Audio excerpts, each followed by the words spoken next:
If you are on the Android 10 version or hight, you can share your Wi-Fi password using a QR code. It's the fastest way for a third party connects with the same networks in seconds. Now, I will show you how to do it.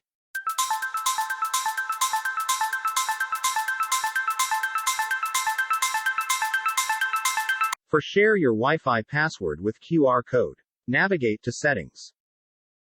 Next, from the Settings menu, go ahead and click on Network and Internet or Connections. Once done, click on the Wi-Fi option from the top of the screen and make sure you are connected with the same Wi-Fi networks you want to share with others. Now again, tap on the Settings icon, shown at the right side of the Wi-Fi name.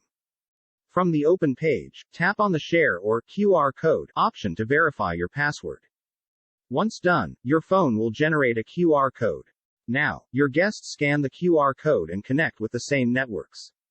Open Network and Settings or Connections from the Settings menu and click on the Wi-Fi option. Click on QR code at the right top side of the Add Networks. Now, position your phone to scan the QR code on another phone or on the image QR code. Once your phone recognizes the QR code, you are automatically connected to the same networks. That's so, if you want to share a Wi-Fi password privately, sharing a QR code is the best option.